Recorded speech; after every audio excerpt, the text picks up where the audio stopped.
नमस्कार, आप देख रहे हैं द वंदे भारत का खास शो मेरा भारत सोन चिरैया। यूं तो देश में भगवान शिव के बहुत सारे शिवलिंग हैं, लेकिन शिव के 12 ज्योतिर्लिंग का विशेष महत्व है। इन्हीं में से त्र्यंबकेश्वर ज्योतिर्लिंग है। ये ज्योतिर्लिंग महाराष्ट्र के नासिक प्रांत से 30 किलोमीटर दूर है। मंदिर के अंदर 3 छोटे छोटे ज्योतिर्लिंग हैं। इसे ब्रह्मा, विष्णु और महेश के रूप में देखा जाता है। शिव की पूजा से व्यक्ति की सभी मनोकामनाएं पूर्ण हो जाती हैं। मान्यता है कि यहाँ स्थित शिवलिंग स्वयं प्रकट हुए थे, इसे किसी ने स्थापित नहीं किया था। यह मंदिर गोदावरी नदी के तट पर स्थित है। तो आज हम बात करेंगे त्र्यंबकेश्वर ज्योतिर्लिंग से जुड़ी कुछ खास कथाओं की। प्रचलित कथा के अनुसार प्राचीन समय में ब्रह्मगिरी पर्वत पर देवी अहिल्या अपने पति ऋषि गौतम के साथ रहती थी।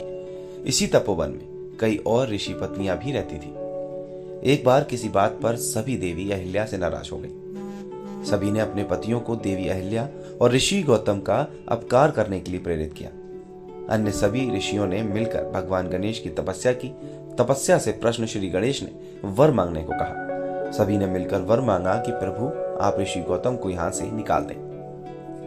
गणेश जी इस बात के लिए तैयार नहीं हो रहे थे, लेकिन सभी के आग्रह के आगे गणेश जी को झुकना पड़ा। गणेश जी ने एक दुर्लभ गाय का रूप धारण कर लिया और ऋषि गौतम के खेत में चलने लगी। जैसे ही ऋषि गौतम ने गाय को पतली छड़ी से मारकर भगाना चाहा, वे वहीं गिरकर मर गई। सभी ऋषियों ने गौतम ऋषि पर गौहत्या का आरोप लगा दिया। सभी ऋषियों के कहने पर गौतम ऋषि को आश्रम छोड़ के जाना पड़ा। हालांकि ऋषियों ने उनका किसी जगह रहना दूभर कर दिया। सभी ऋषियों ने कहा कि इस गौहत्या के पाप से प्रायश्चित करने के लिए देवी गंगा को यहाँ लाना होगा। सभी की बात मानकर गौतम ऋषि ने शिवलिंग की स्थापना करके पूजा शुरू कर दी। गौतम ऋषि की कठोर तपस्या और भक्ति से प्रसन्न होकर शिवजी और माता पार्वती प्रकट हुए। भगवान शिव ने इच्छा अनुसार वरदान मांगने को कहा। शिवजी की बात सुनकर ऋषि गौतम ने देवी गंगा को उस स्थान पर भेजने का वरदान मांगा। देवी गंगा ने कहा कि यदि शिवजी भी इस स्थान पर रहेंगे तभी मैं यहाँ रहूंगी।